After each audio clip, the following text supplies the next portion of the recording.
revoir, Madame la Présidente. Je suis ravie de vous à vous. Ça va très bien. David Martin, président du conseil départemental de Montpellier. Merci. Bonsoir, Madame.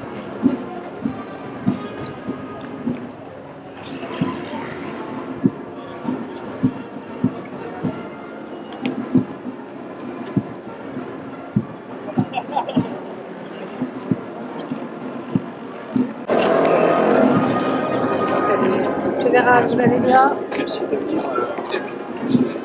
Ça, j'avais tout à fait à cœur de faire des choses en général. Bonsoir, Général. Moi, je suis général de sécurité. Nous sommes aussi engagés sous le soutien du gouvernement de France. Eh bien, je vous en remercie, c'est tout à fait important et merci à vous. Et je transmets les félicitations de Monsieur le Premier ministre qui n'a pas manqué d'apprécier le soutien que nous parlons. Très très fort communication du temps.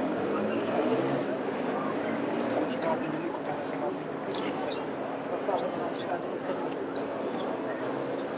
Ministre Gérard Charpie, comme à l'Académie militaire. Bonsoir, Général. Merci de m'accueillir. Je suis ravi d'être là. Merci beaucoup, Général.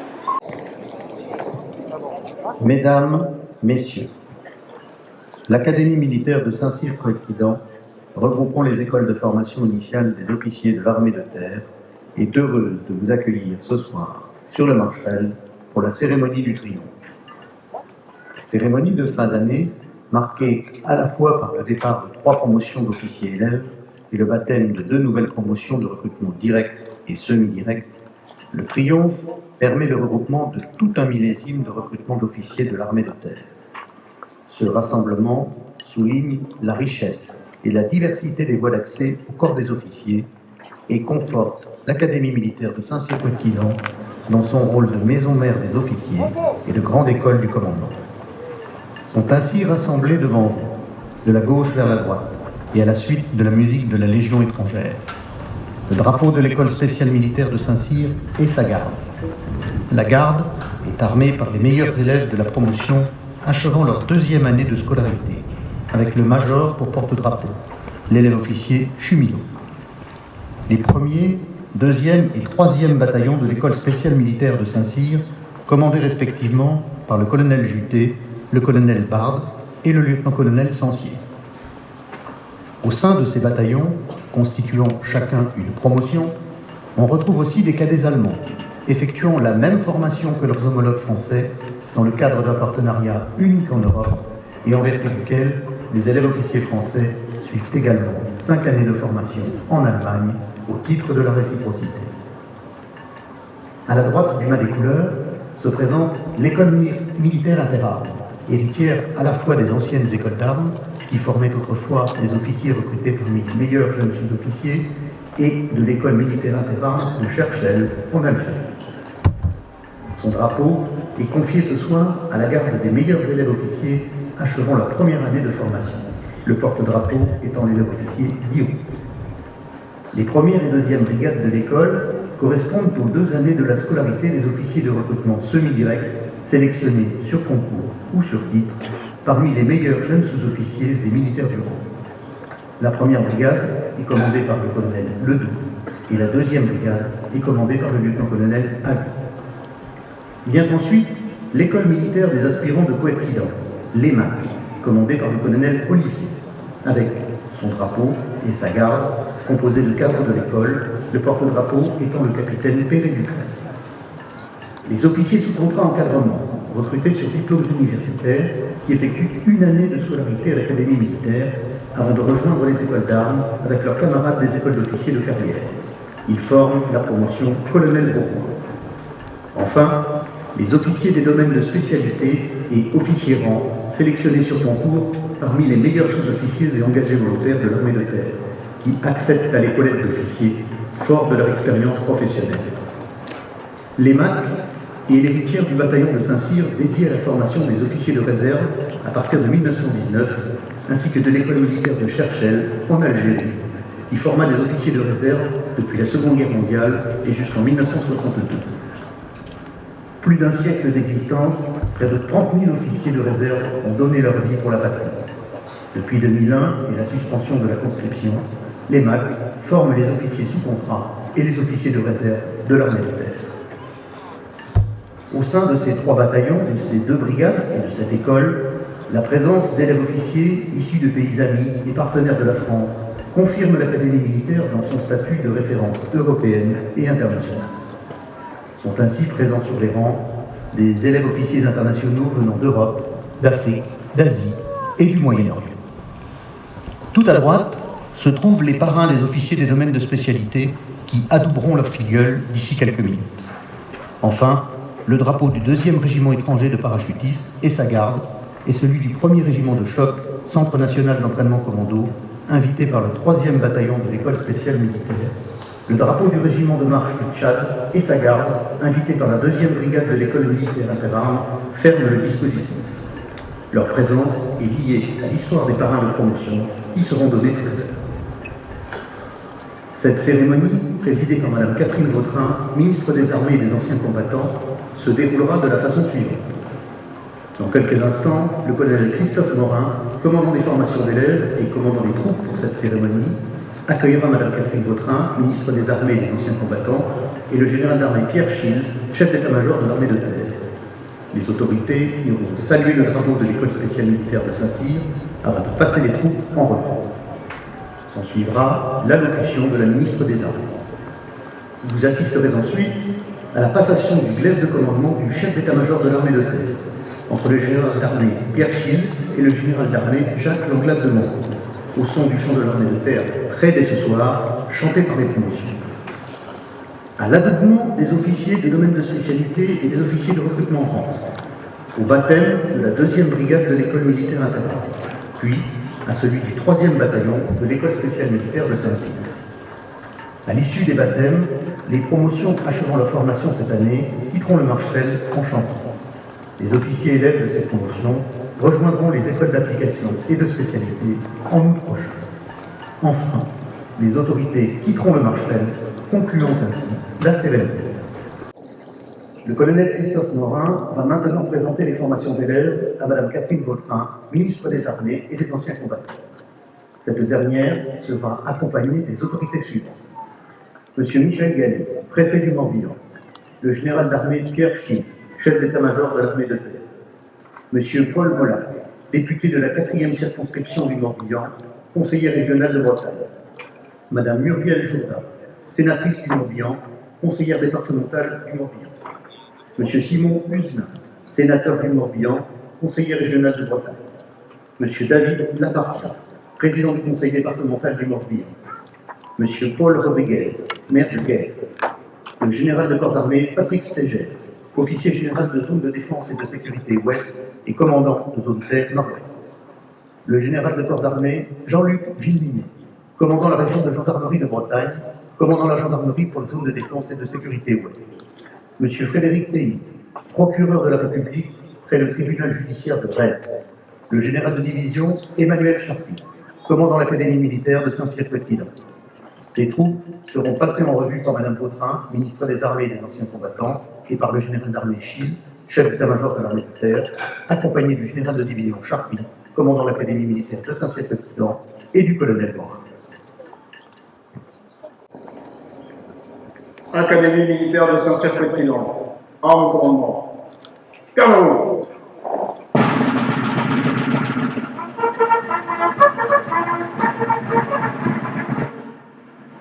Présenté. Cadre.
frères, allez au bataillon.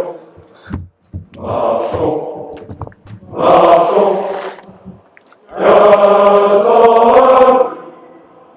à brave l'océan.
Reposez. Sobre. Repos.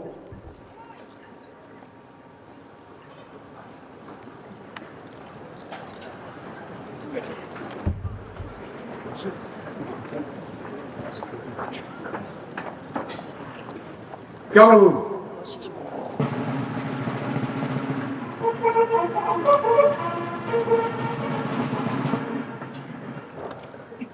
Officiers, élèves, élèves-officiers, aspirants de l'Académie militaire de Saint-Cyr-Couëtquidan, cette nuit, où j'ai l'honneur de m'adresser à vous sur ce marchel, cette nuit, où tant de générations ont vibré avant vous dans la solennité du triomphe, cette nuit, appartient à ces moments singuliers dans une vie, dont on ne mesure pleinement la force que bien plus tard.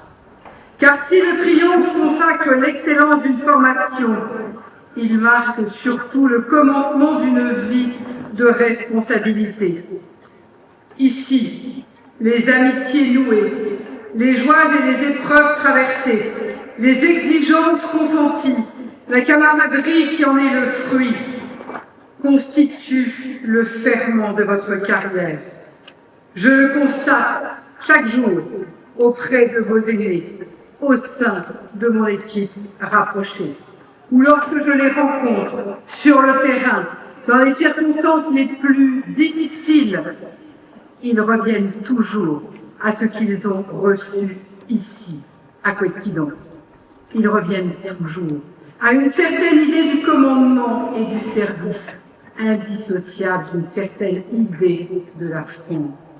Car l'Académie militaire est le creuset de tous les officiers de l'armée de terre. Saint-Cyrien, issus des classes préparatoires ou de l'université, officiers de l'école militaire interarmes, venus des unités de l'armée de terre, officiers sous contrat, formés à l'école militaire des aspirants de Couëtquidan. Vos parcours diffèrent, mais une même mission vous rassemble désormais, servir et commander. La singularité de Couëtquidan tient à cette ambition. Formés dans une même unité de temps et de lieu, des femmes et des hommes autour de valeurs fortes, des soldats aguerris et combatifs, capables d'affronter les chocs les plus durs, des chefs sachant commander par l'intention, des officiers capables de comprendre la complexité du monde, de concevoir, de décider et d'agir en toutes circonstances. Voilà les 4 défis auxquels votre formation vous prépare. Le défi de l'humanité, parce qu'on ne commande jamais sans connaître, respecter et aimer ceux dont on a la charge. Le défi de la combativité, parce que la volonté demeure la première force du soldat et que l'épreuve ne laisse aucune place au renoncement. Le défi de l'autorité, parce qu'il faut savoir fixer un cap, donner un ordre, en répondre et laisser à ses subordonnés la liberté d'action nécessaire. Le défi, enfin, de la complexité, parce que vos décisions engageront des vies, la réussite de la mission et parfois les intérêts supérieurs de la nation. Cette formation exceptionnelle, tout à la fois militaire, académique et humaine, regarde résolument vers les combats de demain. Elle vous apprend dès aujourd'hui à penser et à agir dans un environnement déjà structuré par l'intelligence artificielle, les drones et le cyber. Première leçon de ces conflictualités renouvelées qui vous attendent. Elle s'enrichit aussi de la présence de camarades et de cadres étrangers. Cette ouverture sur les disciplines et sur le monde, chérissez-la, elle est l'une de vos plus grandes forces, car le vaste théâtre mondial dans lequel vous serez appelés à commander ne vous accordera aucun répit. La guerre fait rage aux portes de l'Europe. Le Proche et le Moyen-Orient demeurent incandescents. Les trafics criminels, notamment le narcotrafic, contestent l'autorité des États. Les menaces hybrides frappent nos réseaux, percutent nos opinions et notre cohésion nationale. Les incertitudes qui pèsent sur les équilibres internationaux nous obligent à compter d'abord sur nos propres forces, à consolider notre souveraineté et à prendre toute notre part à la défense de l'Europe. C'est le sens de la loi de programmation militaire et de son actualisation. Davantage de munitions, de drones, de défense solaire, de capacités de frappe dans la profondeur, mais aussi davantage d'entraînement et de préparation opérationnelle. Ces moyens ne sont pas une faveur, ils sont ce que la nation vous doit pour accomplir les missions qu'elle vous confie. S'il le faut, combattre et vaincre. Elle vous donne le moyen d'agir, mais aucun équipement ne remplacera jamais la qualité du chef. Votre première exigence sera donc l'exemplarité. L'exemplarité dans l'effort, l'exemplarité dans la discipline, dans la décision comme dans le doute, dans le feu comme dans l'attente. N'oubliez jamais que la troupe est et sera toujours à l'image du chef. Vos soldats liront dans chacun de vos gestes la valeur des ordres que vous leur donnerez. Vous n'obtiendrez durablement leur confiance qu'en ne vous accordant jamais ce que vous leur refusez et en ne leur demandant jamais ce que vous ne seriez pas prêt à accomplir vous-même. De tenir lorsque l'épreuve ébranlera les volontés et toujours de décider lorsque l'incertitude obscurcira l'horizon. Aux familles, enfin, je veux dire la reconnaissance de la nation en confiant aux armées vos enfants, vos femmes, vos maris, votre père ou votre mère. Vous gagnez avec eux notre gratitude. Soyez fiers d'eux. Leur engagement honore la France. Votre soutien leur donnera la force de servir. Officiers, élèves, officiers, aspirants.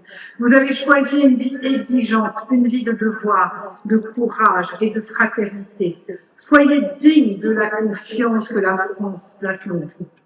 À compter de cette nuit, une part de sa force repose entre vos mains. Vous êtes le glaive de la France.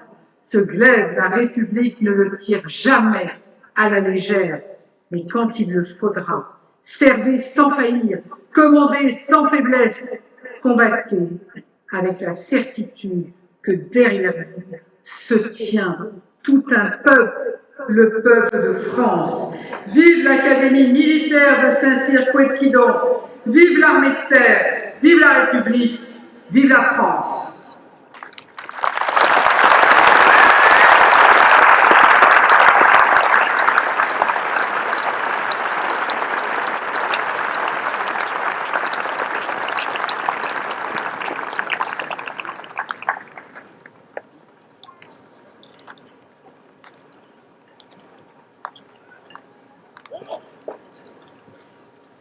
Repos. Dans quelques instants, le général d'armée Pierre Schill remettra le glaive de commandement au futur chef d'état-major de l'armée de terre, le général d'armée Jacques Langlade de Montgron. Le transfert du glaive symbolise le changement de chef à la tête de l'armée de terre. La tradition de remise de glaive n'est pas nouvelle. Elle remonte à l'Antiquité. Cette arme blanche symbolise la puissance et le commandement. La Révolution française l'a remise à l'honneur en référence à la République romaine et à ses valeurs. Le glaive incarne alors la patrie, la justice ou encore l'engagement au service de la nation. Le Directoire institue en 1798 le glaive comme symbole de commandement des généraux en chef. Le général d'armée Pierre Schill a reçu cette marque de son autorité ici même, le 24 juillet 2021. C'est maintenant à son tour de la transmettre à son successeur, qui devient père des traditions de l'armée de terre, au son du chant près dès ce soir, entonné par les élèves officiers. Ce chant, choisi cette année après un concours de création, rend hommage à l'ensemble des soldats de l'armée de terre, à travers les conflits et opérations passées, mais aussi en projetant leur engagement dans les missions de demain. Ce chant honore donc ceux qui ont combattu et parfois payé de leur vie la défense de la patrie, tout en insufflant une dynamique tournée vers l'avenir. Le titre, Prêt dès ce soir, marqué par le contexte géopolitique, exprime la disponibilité immédiate et permanente et le sens du devoir propre à la condition militaire. Garde à vous.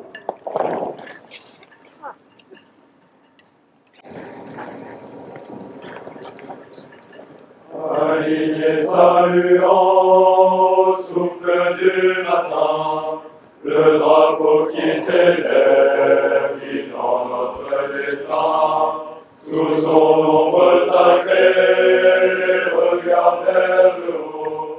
Les cœurs sont exaltés, Marseillais en écho, les honneurs sont dus, aux morts à l'étendard, ceux qui ont porté la France à la victoire pour la terre de nos pères, les armes à la main, être prêts dès ce soir, prêts au combat de demain.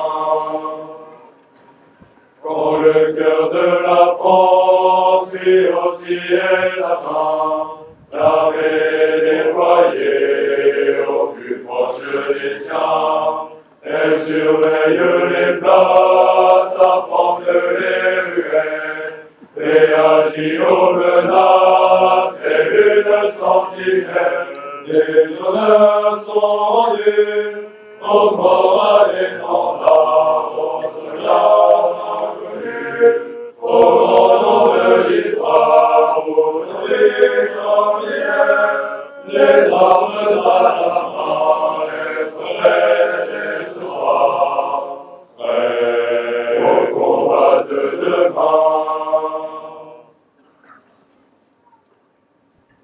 Dispositions préparatoires à l'adoubement des officiers des domaines de spécialité. Repos.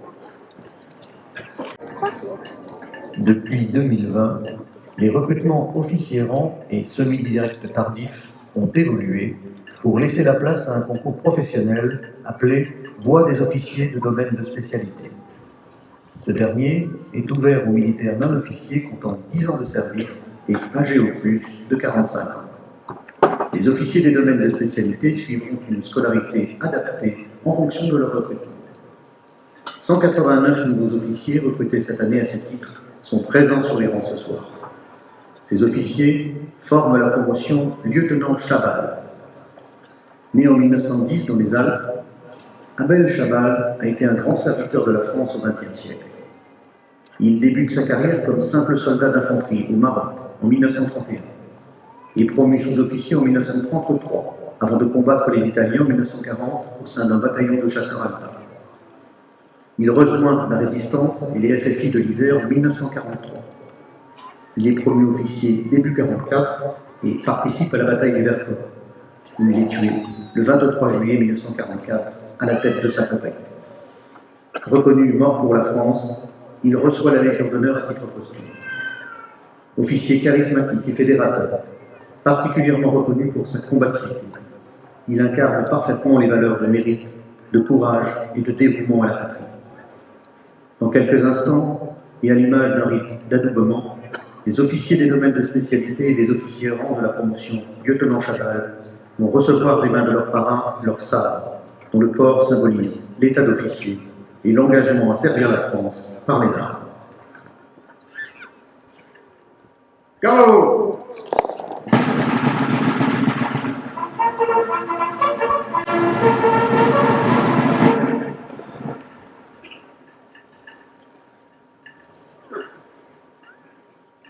Officier des domaines de spécialité.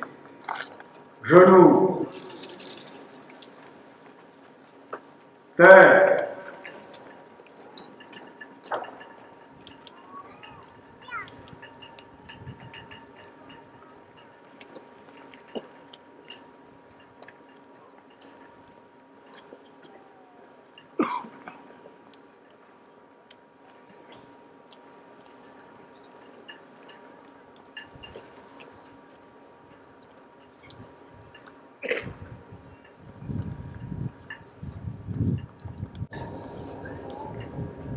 Sabre.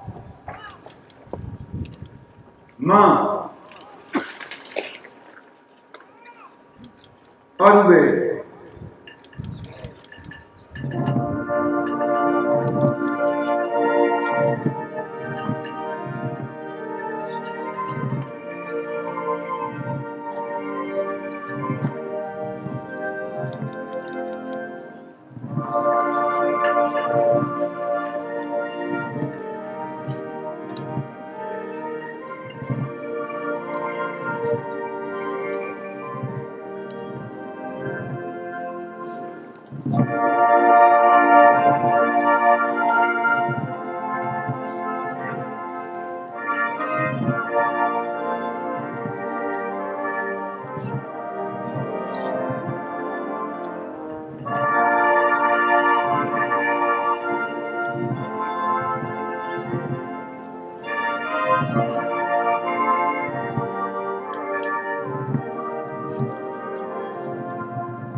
Officier des domaines de spécialité de la promotion Lieutenant-Chaval, à mon commandement, debout.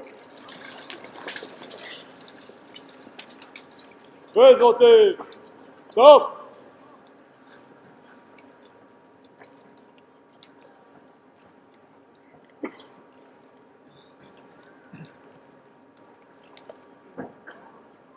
Promotion Lieutenant-Chaval. Reposez. Stop.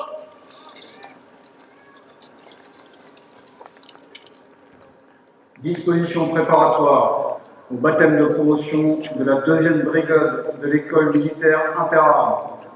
Repos. L'école militaire interarmes est héritière des anciennes écoles d'armes qui formèrent jusqu'en 1939 les officiers recrutés parmi les meilleurs jeunes sous-officiers. Créée en 1961 par le général de Gaulle, elle a pour mission de former, durant 2 années, les officiers de l'armée de terre recrutés sur concours interne dans le corps des sous-officiers.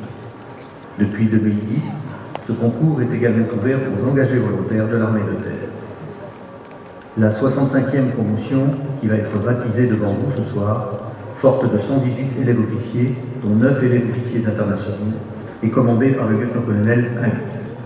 Elle est encadrée en arrière du dispositif, de part et d'autre, par les sous-lieutenants de la 1re brigade, promotion générale de l'Anglade, commandée par le colonel Ledoux. Après le traditionnel chant de la prière, entonné par tous, la nouvelle promotion recevra son nom de baptême, puis interprétera son chant de promotion. Ciao.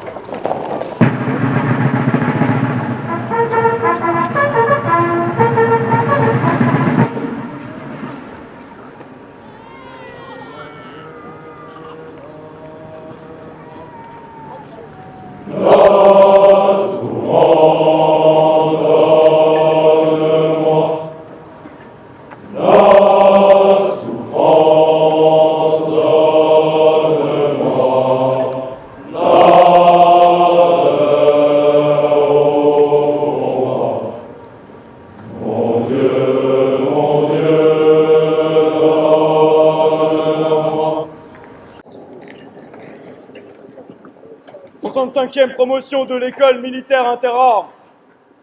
Présentez. Sabre.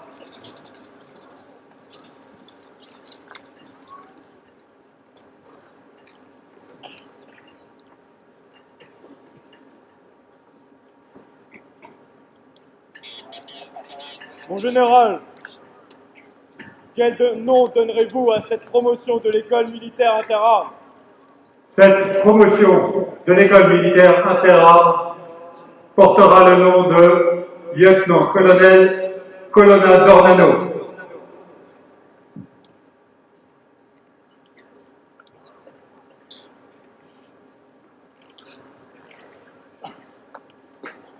Promotion lieutenant-colonel Colonna d'Ornano.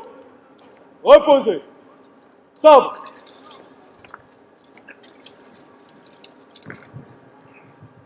Je suis le lieutenant-colonel Jean Colonna d'Ornano. Je suis né le 5 avril 1895 à Alger, dans une famille corse profondément attachée au service de la France. Lorsque l'Europe s'embrase en 1914, je m'engage sans hésiter au 1er régiment de Spahis à Médéa, avant de rejoindre le 6e bataillon de tirailleurs sénégalais et le front en France, où je suis rapidement promu sergent. Sur les champs de bataille, j'apprends ce que signifie le courage, le sacrifice et le commandement. Aux côtés de mes frères d'armes africains, je reçois alors mes premières citations, en octobre 1916, puis en avril 1917. Nommé sous-lieutenant en mars 1918, je suis à nouveau cité en juin et octobre de cette même année pour mes actions à la tête de ma section. Mes chefs saluent mon ascendant sur mes hommes, mon sang-froid sous le feu et mon allant au combat. Le 29 décembre 1922, à l'issue de la Grande Guerre, je suis nommé chevalier de la Légion d'honneur. Durant l'entre-deux-guerres, je poursuis ma carrière au sein des troupes coloniales. Je suis de nouveau au feu en Syrie, avant d'exercer la fonction d'administrateur au Sénégal, en Mauritanie, au Soudan français et au Sahara. Dans tous ces territoires, j'allie un sens du commandement affirmé, l'intelligence des situations locales et la rigueur administrative. De 1932 à 1936, je suis capitaine et officier des affaires indigènes au Maroc. J'y commande une ARCA dans le cadre de la pacification de la région. J'obtiens une nouvelle citation à l'ordre de l'armée. Ces longues campagnes sous le soleil brûlant du Sahara forgent mon expérience du désert et du commandement. En 1937, je suis fait officier de la Légion d'honneur. L'année suivante, je prends la tête du cercle de Bourkou et d'Editi-Besti, au nord du Tchad. Lors de la débâcle de juin 1940, je suis à Brazzaville, au Congo, loin de la France envahie. Refusant la défaite, je retourne alors à N'Djamena et le 18 août 1940, fidèle à mes convictions, je rejoins la France libre et participe au ralliement du Tchad, l'un des premiers territoires de l'Empire pour répondre à l'appel du général de Gaulle. Promu lieutenant-colonel, je deviens l'adjoint du colonel Marchand, qui commande le régiment de tirailleurs sénégalais du Tchad. Puis, en décembre 1940, celui du colonel Leclerc. Je mets alors toute mon expérience du désert au service des premières offensives contre les forces italiennes du Fezzan. Avec une poignée d'officiers et de soldats, nous écrivons les premières pages de l'épopée qui donnera naissance au régiment de marche du Tchad et à sa glorieuse histoire au sein de la 2e division de l'Indé. Le 11 janvier 1941, je suis intégré avec 9 autres Français au Long Range Desert Group britannique. Nous menons un raid dans la profondeur du dispositif italien en Libye. Objectif, l'aérodrome de Mourzouk, afin de jeter les désarrois sur les Italiens et de recueillir du renseignement. Avec une audace qui fait revivre les grandes heures Furia françaises, nous fondons sur l'ennemi. La surprise que nous provoquons compense notre faible effectif. Alors que nous convoyons nos premiers prisonniers, je suis brutalement fauché par une rafale de mitrailleuse italienne. Je tombe, et le but est atteint. Le hangar d'aviation et 3 avions sont détruits. Le dispositif adverse est désorganisé. Mes camarades m'inhument dans l'oasis Soisy. En signe de respect pour un officier tombé au combat, les autorités italiennes transfèrent ensuite ma dépouille dans le cimetière militaire de Morteau. Le 11 janvier 1943, 2 ans jour pour jour après ma mort, les troupes du général Leclerc reviennent à Meudon. Elles rendent les honneurs devant ma tombe et y déposent une croix de Lorraine fleurie, témoignage de la fidélité de la France libre à l'un de ses premiers héros tombés au combat. En 1956, je retrouve enfin la Corse, où je repose aujourd'hui dans la chapelle familiale d'Ajaccio. Lorsqu'il me fit compagnon de la Libération, le général de Gaulle eut pour moi ces mots. Ne s'est jamais incliné devant la capitulation de nos armées. Tombé le premier en entraînant ses troupes à l'attaque avec une magnifique bravoure. Jeune cadet de l'école militaire interarmes, puisse cet héritage vous guider dans votre engagement d'officier au service de la France. Ne courbez jamais la tête dans l'adversité. Et là où le devoir vous appelle, soyez toujours en tête.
Dispositions préparatoires au baptême de promotion du 3e bataillon de l'école spéciale militaire de Saint-Cyr. Repos.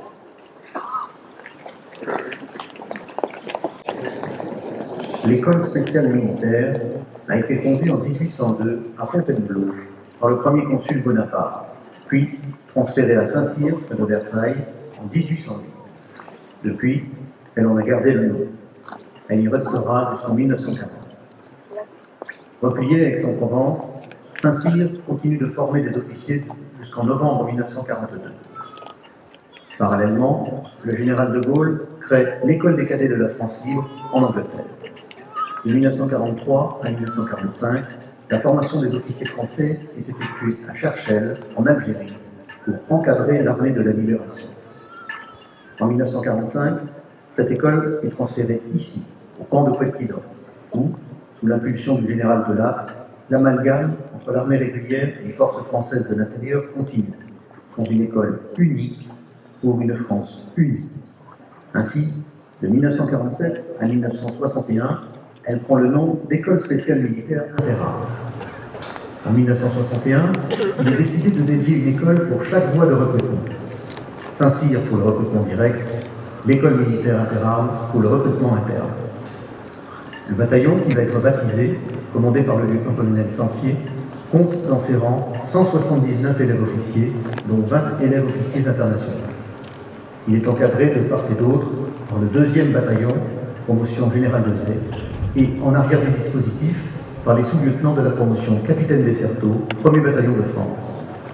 Après le traditionnel chant de la galette, entonné par tous les Saint-Cyriens, la nouvelle promotion recevra son nom de baptême, puis interprétera son chant de promotion.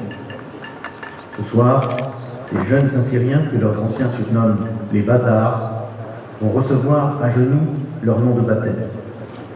Ils se relèveront pour prendre place, debout, dans une longue lignée d'officiers qui ont porté haut le casoar au service de la France. Cœur à vous.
À genoux.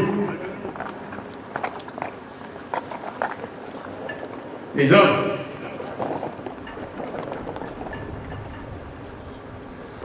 Messieurs Bazar, en ce soir, pareil à nul autre, cette place d'armes se fait à nouveau le diapason de cette phrase maintes fois répétée, mais dont le sens n'a jamais été terni. Mon général, quel nom donnerons-nous à cette promotion? Le Marchfeld semble me murmurer à tous ces mots gravés en lettres d'or sur les remparts de la ville de Broye. Passant, arrête-toi ici un instant, car le sol que tu foules et l'air que tu respires sont imprégnés de gloire et de grandeur passée. Depuis des générations, vos anciens viennent ici recevoir l'ordre de nos promotions. Celui-ci a été pour eux, et sera pour vous, une bannière, un cri de ralliement qui incarnera l'idéal que vous ont transmis vos officiers et que vous transmettrez à votre tour. Dans quelques instants, vous vous relèverez, fiers et droits, et cette nuit d'été portera votre chant au firmament. Messieurs Bazar, ce baptême n'est pas qu'une simple cérémonie pleine de panache. Celui-ci a son importance, certes, mais n'oubliez pas que ce moment vous engage plus qu'il ne vous honore. Désormais, vous faites promotion. Vous vivrez des joies et des peines ensemble. Vous forgerez votre identité et vous serez les dépositaires des traditions qui nous sont si chères. À l'image du rituel noble et sacré de l'adouement, vous voilà face à vous-même, face à votre idéal, vos interrogations, vos promesses. Ce passage est nécessaire car oui, le monde ressemble affreusement au monde. Quittez celui-ci un instant pour vous retrancher en vous, dans l'intimité de votre cœur, dans l'intimité de cette nuit. Derrière vous, vos aînés vous appuient. Officiers et grands-officiers vous contemplent fiers et, avec eux, nos anciens dont nous sommes les héritiers. Alain de Fayolle, Tom Morel, Lyotet, Élie de Saint-Marc, Friso Roche et tant d'autres. Héros des tranchées, combattants des signes et des pistes lointaines, âmes toutes dévouées à la grandeur de la France. Tous semblent vous indiquer la route à suivre, celle du service, battue par les épreuves, tracée par le devoir et arpentée par les plus de 10 000 Saint-Cyriens morts au champ d'honneur. C'est une route où l'on vit rudement, où l'on renonce à son égoïsme et on apprend à mettre tout son être au service de la France. Cette route est belle, prenez-la. Messieurs Bazar, je vous laisserai avec les dernières paroles. Ayez toujours la volonté de répondre à l'appel le plus haut. Mettez-vous entièrement au service de vos frères d'armes et de votre patrie. Refusez toute tiédeur et tricherie. Chaque jour, vous aurez à répondre à cette question. Ai-je fait aujourd'hui mieux qu'hier et ferai-je demain mieux qu'aujourd'hui? Rappelons-nous tous en ce soir de ce vieux mot de langage militaire, servir, qui guide nos pas sur la route qui s'offre à nous. Chicassia.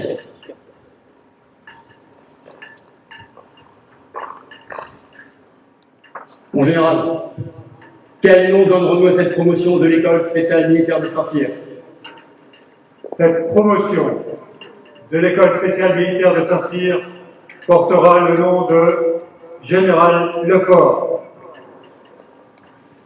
18 juin 1944. L'opération Brassard est lancée depuis maintenant quelques heures. Avec ma compagnie, je débarque par surprise à 1h du matin sur l'île d'Elbe. Je dois m'emparer d'une batterie allemande et harceler l'ennemi. À 4 heures, une rafale de mitrailleuse me blesse au bras droit, et je conserve le commandement jusqu'à la réussite de la mission. Soigné en Corse, je rejoins mon unité et reprends l'entraînement en vue du débarquement de Provence quelques mois plus tard. Coup de main, corps meurtri, fraternité partagée avec mes hommes dans le combat. Telle est ma vie. Je nais le 26 décembre 1913 au sein d'une famille picarde. Fils de Saint-Cyrien, je développe très tôt un caractère déterminé et un goût pour le risque et les responsabilités, tout en héritant de la modestie et de la mesure de mon père. J'intègre Saint-Cyr en 1933 et choisis la Légion étrangère à la salle d'information. Mes premières années au 1er et 3e régiment étrangers, dans la dureté et l'aridité du Sahara, au contact d'hommes expérimentés, forgent en moi un style de commandement éminemment humain que je conserverai dans toutes mes fonctions. Alors que la guerre éclate, je rejoins la 13e demi-brigade de marche des volontaires de la Légion étrangère comme chef du peloton motocycliste. Je débarque à Narvik le 5 mai 1940 dans le cadre de la campagne de Norvège sous les ordres du général Bétois. Je reviens blessé, brûlé au visage, après avoir fait sauter un pont important et des dépôts de munitions avec 1000 kilos d'explosifs. J'arrive au premier bataillon de choc à Staweli en Algérie en octobre 1943. Prenant le commandement de la 2e compagnie, je rejoins la Corse libérée. Je participe au débarquement de Provence, aux combats acharnés de la libération de Toulon. Je commande ensuite le premier bataillon de choc, qui entre le premier dans Belfort. Durant la bataille d'Alsace, je suis de nouveau blessé. Peu m'importe. Avec mes troupes, je perce les lignes défensives et progresse sur le territoire allemand, jusqu'à forcer l'ennemi à la reddition le 6 mai 1945 au col de l'Arlberg, en Autriche. Ces faits d'armes victorieux de 1944 à 1945 sont inscrits sur les plis du drapeau du premier choc, présent devant vous ce soir. Une fois la guerre terminée, j'épouse Suzanne Roquette, l'infirmière qui m'avait soigné lorsque j'étais blessé à l'Italie. Suzanne, femme héroïque et courageuse, s'est tenue partout à mes côtés, appui sans faille et modèle de dévouement. Après un passage par l'école des troupes aéroportées à Pau, je commande l'école militaire interarmes de Dalat, en Indochine, formant un millier d'officiers. Rêveur de transmettre ce qui m'animait depuis toujours, participer à la création du Saint-Cyr vietnamien avec le général Nguyen Van Huynh et le général de Lattre était pour moi une consécration. Promu colonel en mars 1958, je prends le commandement du 2e régiment étranger de parachutistes, à Philippeville, en Algérie, jusqu'en mai 1960. Avec mes légionnaires, je participe sans relâche à la lutte sur le Constantinois, notamment dans le cadre des opérations Pierre Précieux. La nuit du 30 septembre 1958, je suis blessé dans une embuscade, entre Héliopolis et Gallium. Je commande sans faiblir jusqu'en 1960. Le contexte est difficile pour les troupes au Képi Blanc. C'est le rembarquement, le départ de Sidi Bel Abbès vers la métropole. Le 1er juillet 1962, je suis nommé général de brigade et deviens inspecteur de la Légion étrangère, le Père Légion, contribuant ainsi d'une manière déterminante au maintien des capacités de cette composante singulière de l'armée française et à son nouveau destin. Les 6 années qui couronnent ma carrière militaire me voient à la tête de grandes unités, la 11e division parachutiste et le 1er corps d'armée. Ce dernier commandement prend un relief particulier au sein d'une armée dont la composante terrestre se modernise profondément, en parallèle du développement de notre arsenal nucléaire, offrant ainsi à la France un atout précieux en renfort de l'OTAN. Le 26 décembre 1973, après 38 années au service de la France, je fais mon adieu aux armes à Nancy. Je reste convaincu, au plus profond de mon cœur, que l'honneur n'est pas un sens perdu, et que servir sous les armes n'est pas périmé. Vous en êtes d'ailleurs le vivant témoignage. Ce soir, cher Bazar, ces mots franchissent le temps et l'oubli, et leur souffle fait frémir vos casoles. Je suis le général de corps d'armée Jacques Lefort. Je vous laisse en héritage ce courage tranquille et détaché qui m'a animé au combat, comme dans l'humilité du service quotidien. Que l'honneur et la fidélité avec lequel j'ai servi et versé mon sang ravivent toujours en vous l'idéal de votre jeunesse.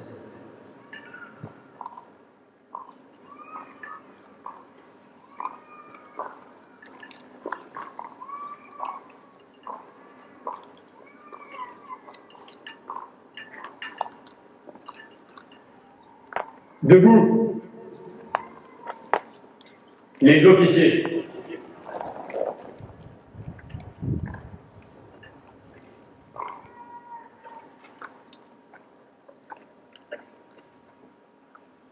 Stop! Bon!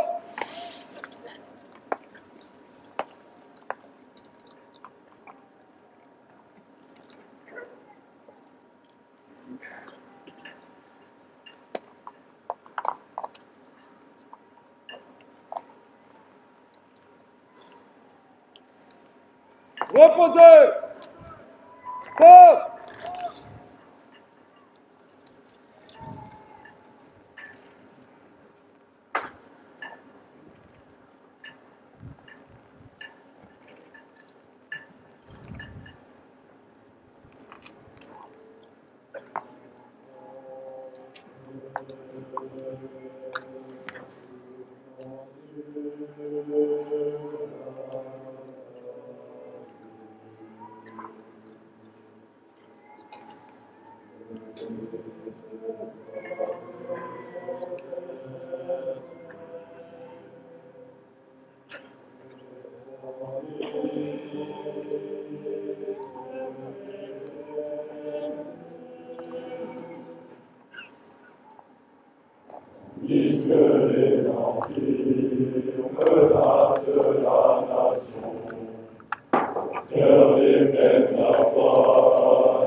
Dispositions préparatoires au défilé des promotions sortantes.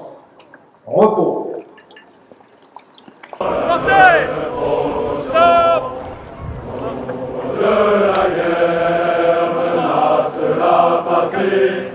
Se dressent les forces libres en mouvement Guichari. Empire, lieutenant, vous gagnez les mouvements et combattez Rommel aux confins du Levant. Le renard du désert, les votre tête à prix, et dans vos blessures, vous joignez la Libye.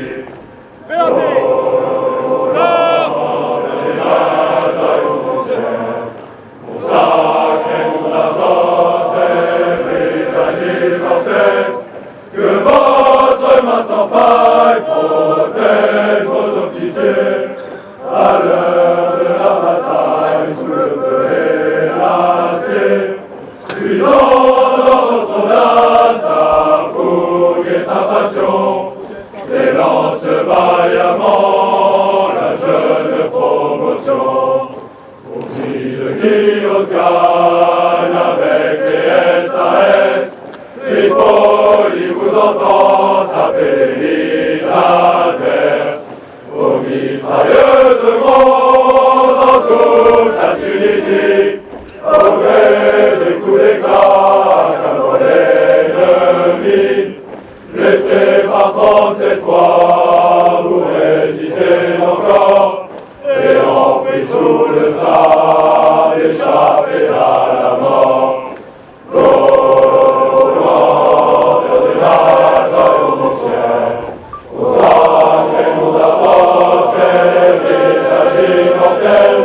Que votre main sans faille protège vos officiers à l'heure de la bataille sous le feu et l'acier.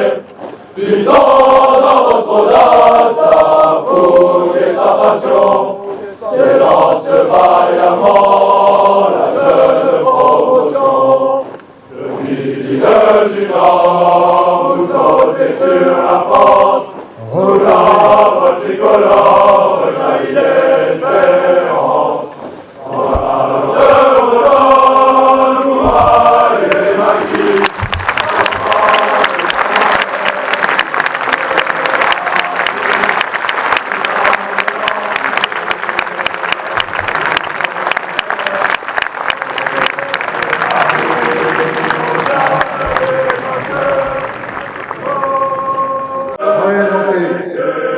Jamais nous puissions dans notre promotion garder au cœur qu'audace n'est pas des raisons. Audace n'est pas des raisons. La terre marocaine, vous stoppez l'ennemi. Il en l'anti-attaque, déformer son lit. Vous rencontrez le clair, l'épopée lancée. Vous rejoignez les rangs de la deuxième DV. Quand en Normandie, libérant Alençon, combattant à Paris pour la libération. Au service de la France vaillamment engagé, général de l'engagement, magnifique officier, vous avez devant vous vos humbles héritiers, qu'à jamais nous puissions dans notre promotion garder au cœur qu'audace n'est pas des raisons. Audace n'est pas des raisons. Enfin dans le Grand Est, au fond des chars brûlants, nos pères fut votre gloire sous les tirs déchirants. Par l'acier et le feu, vous forgez la victoire.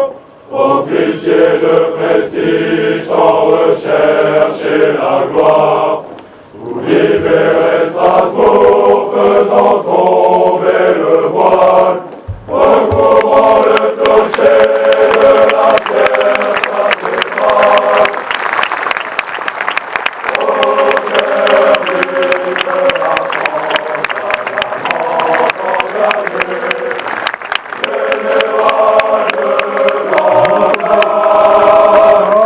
magnifique officier. Présentez. Des cerceaux, meilleur des pures traditions, vous embrassez la vedette de notre promotion. Laissez donc descendre ce soir les plumes de Paname, flotte de gloire tachée de sang, qui fleuriront d'occasion. Sous le tenant vaillant au cœur d'Orléans, au petit Saint-Bernard face aux Hautes Alpines, le fort de la Redoute maintenu domine. Dans la neige et le feu s'élève votre.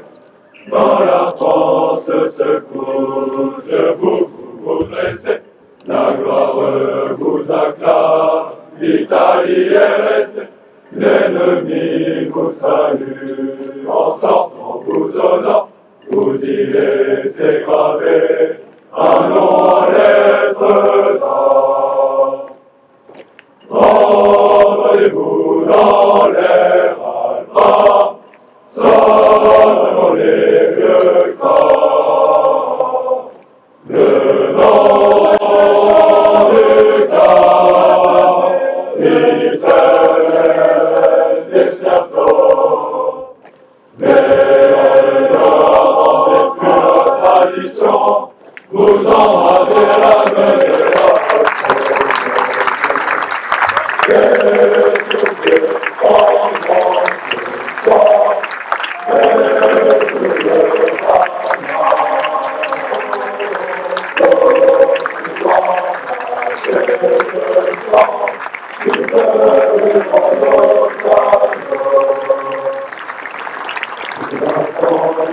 Reposez. Ça,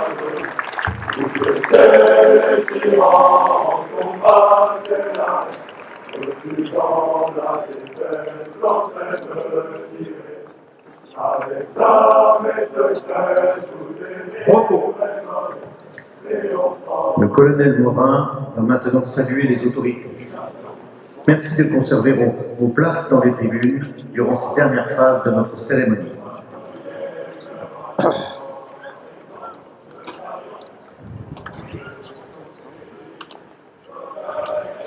Gallo.